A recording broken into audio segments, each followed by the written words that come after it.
नमो भगवते वासुदेवाय। आप सभी का दिन शुभ और मंगलमय हो। इससे पहले के अध्याय में आपने जाना था कि किस प्रकार भगवान श्री कृष्ण ने अर्जुन को द्रौपदी के पूर्व जन्म की कथा बताई थी। द्रौपदी पूर्व जन्म में मेधावी मुनि की कन्या थी। एक बार उन्होंने भगवान शिव की कठिन तपस्या की और बार बार प्रार्थना करते हुए 5 बार कहा, मुझे पति चाहिए, मुझे पति चाहिए। तब भगवान शिव ने कहा कि तुम्हें इस जन्म में नहीं बल्कि अगले जन्म में 5 पति प्राप्त होंगे। ऐसा वरदान देकर भगवान शिव अंतर्ध्यान हो गए। भगवान शिव के जाने के बाद मेधावी मुनि की वह कन्या गहरी चिंता में डूब गई। उसके बाद जो कुछ भी हुआ उसका वृत्तांत आप सभी ध्यानपूर्वक सुनिए। देवऋषि नारद नारायण जी से बोले, हे प्रभु, जब भगवान शंकर वहां से चले गए तब वह बाला शोक में डूबकर क्या करने लगी?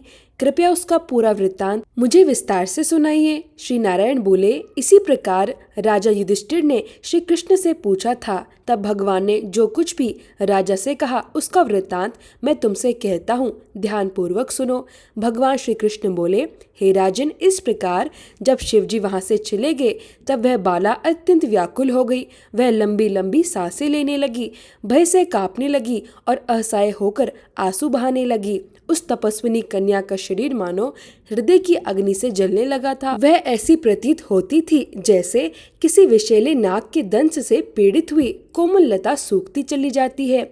दुख और ईर्ष्या से भरी हुई उस कन्या का बहुत समय इसी प्रकार बीत गया। जिस प्रकार कोई सांप चूहे के बिल में घुसकर उस पर आक्रमण करके उसे अपने वश में कर लेता है, ठीक उसी प्रकार ऐसी सोचनीय अवस्था को प्राप्त उस तपस्विनी बाला पर उस प्रभु काल ने आक्रमण कर उसे वश में कर लिया। वर्षा ऋतु में मेघ से घिरे हुए आकाश में बिजली चमककर जैसे अचानक गायब हो जाती है, उसी प्रकार तपस्या से जले हुए पाप वाली वह कन्या अपने आश्रम में ही चल बसी, यानी उसकी मृत्यु हो गई। उसी समय धर्मिष्ठ यज्ञसेन नामक राजा ने अत्यंत भव्य और विशाल यज्ञ किया। उस यज्ञ में अनेकों प्रकार की उत्तम सामग्रियां उपस्थित थी। उसी यज्ञ कुंड से सोने के समान कांति वाली एक दिव्य कन्या प्रकट हुई। वही कन्या आगे चलकर राजा द्रुपद की पुत्री के रूप में संसार में विख्यात हुई।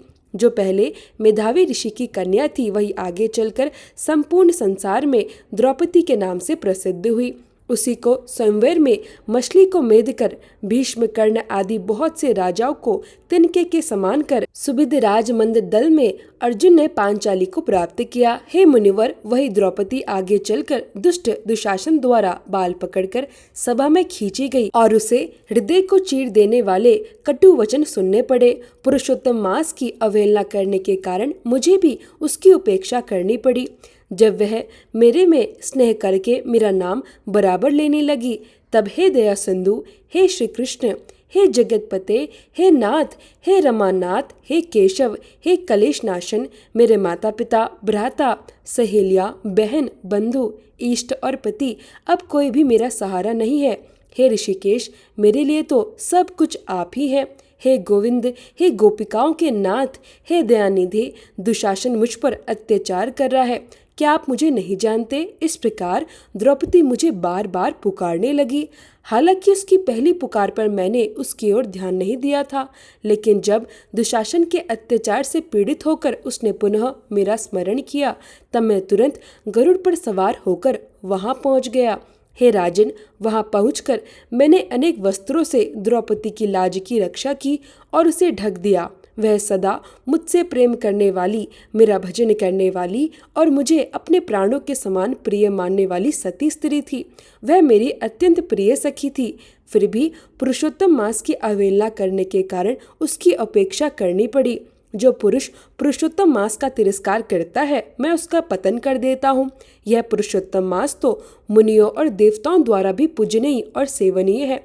फिर मनुष्य के लिए तो यह और भी अधिक कल्याणकारी है, क्योंकि यह सभी कामनाओं को पूर्ण करने वाला है। इसलिए हे मनुष्यों, पुरुषोत्तम मास की आराधना अवश्य करो। ऐसा करने से तुम्हारा कल्याण निश्चित रूप से होगा। 14 वर्षों के बीतने पर तुम्हारा कल्याण अवश्य ही होगा।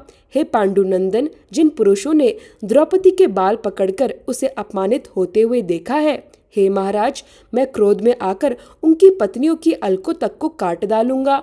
दुर्योधन आदि दुष्ट राजाओं को मैं यमराज के भवन तक पहुंचा कर रहूंगा। इसके बाद तुम समस्त शत्रुओं का नाश करके राज्य प्राप्त करोगे। मुझे लक्ष्मी जी इतनी प्रिय नहीं है, न ही बलभद्र, न देवी देवकी, न प्रद्युम्न, न सात्विक प्रिया, बल्कि मुझे मेरे भक्त सबसे ज्यादा प्रिय हैं और उनसे ज्यादा प्रिय और कोई भी नहीं। जिसने मेरे भक्तों को पीड़ित किया उसे मैं सदा पीड़ित रहता हूँ। हे पांडव, उसके समान मेरा अन्य कोई शत्रु नहीं है। उसके अपराध का फल देने वाला यमराज है, जो कि वह दुष्ट दुंद देने के लिए भी मेरे से देखने के योग्य नहीं है। श्री नारायण बोले, हे नारद, इस प्रकार भगवान श्री कृष्ण ने पांडुपुत्र युधिष्ठिर आदि और द्रौपदी को समझाया। फिर द्वारका जाने की इच्छा से उन्होंने कहा, हे राजन, अब मैं आज द्वारकापुरी जाऊंगा। वहाँ महाभाग वसुदेव जी, हमारे बड़े भाई बलदेव जी, हमारी माता देवी देवकी तथा गद, सामवादी और आहुक आदि यादव, रुक्मणी आदि समस्त स्त्रियां भी हमारे आने की आशा में टकटकी लगाए हमारा ही ध्यान कर रही होंगी। श्री नारायण बोले, हे नारद, इस प्रकार जब देवेश श्री कृष्ण ने जाने की बात कही तब पांडुपुत्र गदगद कंठ से बोले, जिस प्रकार जल में रहने वाले प्राणियों का जीवन जल में होता है, उसी प्रकार हमारा जीवन भी केवल आप ही हैं। हे जनार्दन, थोड़े ही दिनों बाद पुनः आपके दर्शन हो, यही हमारी कामना है। हे पांडवों के नाथ हरि, तीनों लोकों में आप जैसा दूसरा कोई नहीं है। इस प्रकार वहां उपस्थित सभी लोग भगवान श्री कृष्ण के सामने यह विनती करने लगे, हे प्रभु, आप सदैव हमारी रक्षा कीजिए। हम लोग आपके हैं, हमें कभी भूलिएगा नहीं। हम आपके चित्र रूपी भ्रमरों का जीवन तो आपके चरण कमलों में ही बसता है। आप ही हमारे एकमात्र आधार हैं, इसलिए हम सब बार बार आपसे यही प्रार्थना करते हैं। इन पांडु पुत्रों के लगातार इस प्रकार प्रेम भरे वचन कहते रहने पर श्री कृष्ण प्रेमानंद में मग्न हो गए। फिर धीरे धीरे रथ पर आरूढ़ होकर पीछे पीछे चलने वाले पांडु पुत्रों को स्नेह भरी दृष्टि से देखते हुए द्वारकापुरी की ओर प्रस्थान कर गए। श्री नारायण बोले, इसके बाद जब श्री द्वारकानाथ श्री कृष्णचंद्र द्वारकापुरी चले गए, तब राजा युधिष्ठिर अपने छोटे भाइयों के साथ तपस्या करते हुए तीर्थों में भ्रमण करने लगे। हे ब्राह्मण नारद, भगवान के प्रिय पुरुषोत्तम मास में मन लगाकर और श्री कृष्ण के वचनों का निरंतर स्मरण करते हुए राजा युधिष्ठिर अपने छोटे भाइयों तथा द्रौपदी से कहने लगे, हे भाइयों, मैंने पुरुषोत्तम इतिहास में आने वाले अत्यंत महान और उग्र पुरुषोत्तम महात्म्य को सुना है। पुरुषोत्तम भगवान का पूजन किए बिना मनुष्य को सच्चा सुख किस प्रकार प्राप्त हो सकता है। इस भारतवर्ष में वही मनुष्य धन्य है, वही पूजनीय है और वही श्रेष्ठ कहलाने योग्य है, जो अनेक प्रकार के नियमों का पालन करते हुए पुरुषोत्तम भगवान का विधि पूर्वक पूजन और अर्चन करता है। इस प्रकार समस्त तीर्थों में भ्रमण करते हुए जब पुरुषोत्तम मास आया, तब पांडुपुत्र विधि पूर्वक व्रत करने लगे। हे मुनि नारद, व्रत के अंत में 14 वर्षों की अवधि पूर्ण होने पर श्री कृष्ण भगवान की कृपा से उन्होंने अतुलनीय और निष्कंटक राज्य प्राप्त किया। पूर्व काल में सूर्यवंश में दृढ़ धनवान नाम के एक राजा हुए थे। उन्होंने भी पुरुषोत्तम मास का श्रद्धा और नियम पूर्वक सेवन किया था।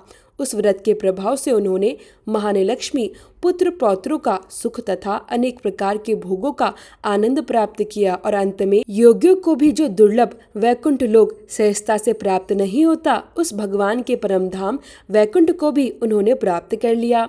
यह सब कहने में भी मैं पूर्ण रूप से समर्थ नहीं हूँ। आगे वह बोले, हे विप्रलोक, आपने पुरुषोत्तम मास का महत्व सुना है, लेकिन फिर भी मैं उसके संपूर्ण महात्म्य का वर्णन करने में समर्थ नहीं हूँ। श्री सूत जी आगे बोले, हे विप्रलोक, पुरुषोत्तम मास का महात्म्य कृष्ण द्वैपायन व्यास जी से सुना है, फिर भी कहने में मैं समर्थ नहीं हूँ। इस पुरुषोत्तम मास के अखिल महात्म्य को तो स्वयं भगवान नारायण ही जानते हैं अथवा साक्षात वैकुंठवासी श्री हरि भगवान ही जानते हैं, परंतु जिनके चरण पीठ को ब्रह्मा आदि देवता भी नमस्कार करते हैं, ऐसे गोलोकनाथ श्री कृष्ण भी अपने प्रिय पुरुषोत्तम मास का संपूर्ण महात्म्य नहीं जानते, तो फिर साधारण मनुष्य उसे भला कैसे जान सकता है।